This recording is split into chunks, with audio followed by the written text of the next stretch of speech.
ഇത് സ്വീകരിക്കൂ. നോക്കൂ ജോഡില, നിനക്കൊരൽപ്പം കഷ്ടതയുണ്ടാകും.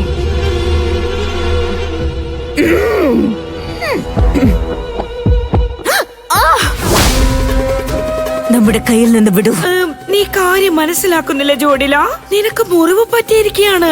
അപ്പോൾ എന്താ, നമുക്ക് വിശ്രമം ലഭിക്കുന്നുണ്ടെന്നാണോ നീ കരുതുന്നത്? പാടില്ലാന്ന് പറഞ്ഞതാ, പാടില്ലാന്ന് നാം പറഞ്ഞതാ. നീ ഈ ദുർബലമായ ശരീരവുമായി ഏകയായി എവിടെയും പോകാൻ പാടില്ലായിരുന്നു.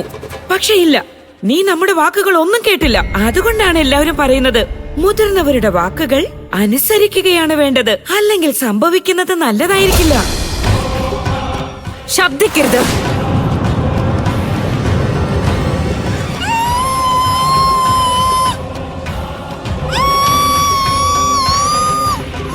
നിന്റെ വായ വീണ്ടും വീണ്ടും രാക്ഷസ റാണി ജോഡിലെ ഉപദേശിക്കാൻ ശ്രമിച്ചിരിക്കുകയാണ്.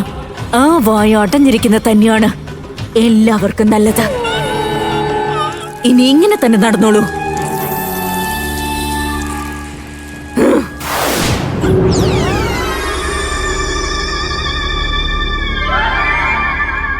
ഇനി അഥവാ വീണ്ടും നിന്റെ നാവ് ഉയർത്താൻ ശ്രമിച്ച പിന്നെ നിന്റെ നാവ് കൊണ്ട് സംസാരിക്കാൻ പോലും സാധിക്കില്ല.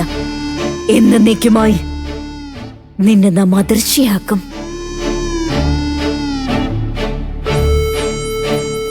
ഒരക്ഷരം മിണ്ടാത്ത നീ പോയി നിന്റെ ജോലി ചെയ്യ.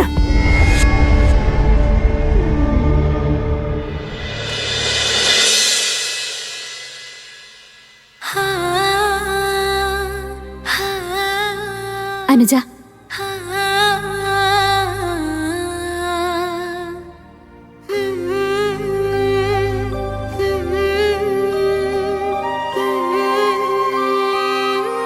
ഇതിൽ നിന്റെ കുടുംബത്തിന് ആവശ്യമായുള്ള ധാന്യങ്ങൾ, ഫലങ്ങൾ, പച്ചക്കറികളുമെല്ലാം അങ്ങനെ എല്ലാം വച്ചിട്ടുണ്ട്.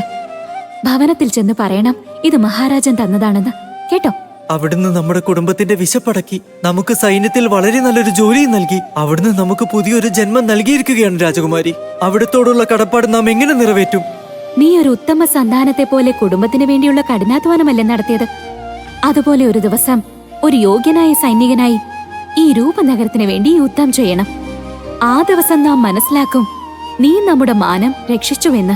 മഹാരാജൻ എത്ര മഹാനാണ്, അദ്ദേഹത്തിന്റെ ഹൃദയം എത്ര വിശാലമാണ്. നാം അദ്ദേഹത്തെ കുറിച്ചുള്ള കഥകൾ മാത്രമാണ് കേട്ടിട്ടുള്ളത്. ഇന്നത് കണ്ടറിയുകയും ചെയ്തു. നാം എന്നും അദ്ദേഹത്തോട് കടപ്പെട്ടവനായിരിക്കും. എപ്പോഴെങ്കിലും അവിടത്തേക്ക് ആവശ്യകതയുണ്ടായാൽ നമ്മുടെ പ്രാണൻ സമർപ്പിക്കാനും തയ്യാറാണ്. പോകൂ, ഭവനത്തിൽ എല്ലാവരും നിന്നെ കാത്തിരിക്കയാവും.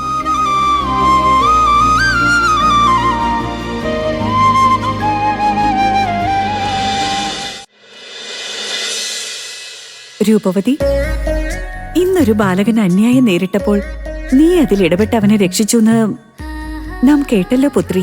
നമുക്ക് വളരെ സന്തോഷം തോന്നിയില്ലേ അമ്മേ?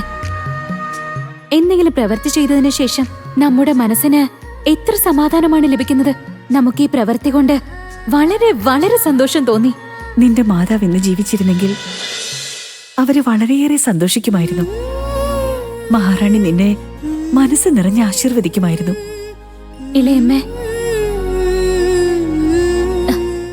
നാം അവിടത്തോടൊരു കാര്യം പറയട്ടെ? ആ പറയൂ രൂപവതി. നാം ഇത്തവണ മാതാവിന്റെ ജന്മദിനത്തിൽ എല്ലാ സജ്ജീകരണങ്ങളും സ്വയം നടത്തണമെന്നുണ്ട്. അത് നമ്മുടെ വലിയ ആഗ്രഹമാണ്. അത് നന്നായി. ഇത് വളരെ നല്ല കാര്യമാണ് രൂപവതി. നിന്റെ മാതാവിന്റെ ജന്മദിനം ആഘോഷിക്കാൻ ആഗ്രഹിക്കുന്നെങ്കിൽ തുറന്നു പറയാൻ എന്തിനാ ഇത്ര മടിക്കുന്നേ? പിതാശ്രീ അതിന് സമ്മതിക്കില്ല. ഇത്രയേറെ ദാസിമാരുണ്ടായിട്ടും മാതാവിന്റെ ജന്മദിനത്തിന്റെ തയ്യാറെടുപ്പുകൾ നാം ചെയ്താൽ അത് പിതാശ്രീക്ക് ഇഷ്ടമാവില്ല. ഇളയമ്മേ, അവിടുന്ന് പിതാശ്രീയോട് സംസാരിച്ചാലും? തീർച്ചയായും സംസാരിക്കാം പുത്രി. അതുപോലെ നമുക്ക് തോന്നുന്നത് മഹാരാജൻ സന്തുഷ്ടനാവുമെന്നാണ്, ക്രുദ്ധനാവുകയേയില്ല. അവിടുന്ന് സത്യമാണോ പറയുന്നത് ഇളയമ്മേ? അവിടത്തേക്ക് അറിയില്ല. അവിടുന്ന് നമ്മുടെ മനസ്സിലെ വലിയൊരു ഭാരമാണ് ഇല്ലാതാക്കിയത്. നമ്മുടെ പ്രിയപ്പെട്ട ഇളയമ്മ. അതൊക്കെ ശരി, ഇനി നമ്മെ വിടൂ. സന്ധ്യയായിരിക്കുന്നു. ഇനി ആരതിക്കുള്ള തയ്യാറെടുപ്പുകൾ നടത്തട്ടെ. പ്രസാദത്തിന്റെ തളികയുമായി വന്നോളൂ. നാം പോകട്ടെ.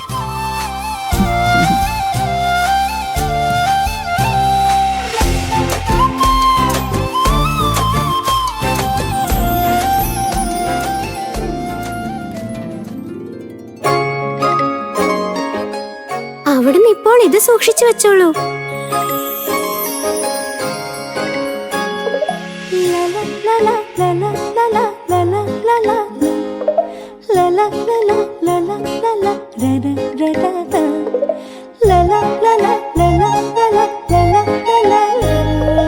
പകൽ മുഴുവൻ നാം വലിയ തിരക്കിലായിരുന്നു. ഈ തൂവലിന്റെ കാര്യം നാം മറന്നേ പോയി. എന്നാൽ ആ പക്ഷേ ഈ തൂവൽ ഇവിടെ ഉപേക്ഷിച്ചത് എന്തിനാണ്? ഇതുകൊണ്ട് നാം എന്താണ് ചെയ്യുക? കനവാണു നീ, നിറവാണു നീ, നീ തന്നു സ്നേഹാമൃതം. ഇരുളാകെയും ഒളിയേകി നീ, പ്രത്യാശയായെന്നും നീ. ദേവതേ രാജകന്യേ, രൂപവതീ നീയതുല്യ. ദേവതേ രാജകന്യേ, രൂപവതീ നീയതുല്യ. രൂപവതീ രൂപവതീ രൂപവതീ. ഇതാ ചോടില.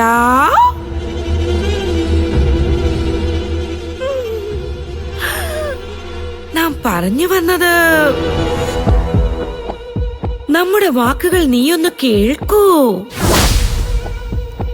നിന്റെ വാക്കോ? ഇല്ലില്ല, നിരർത്ഥകമായ വാക്കുകളല്ല. നാം നമ്മുടെ ജോലിയുടെ കാര്യം പറയുകയാണ്.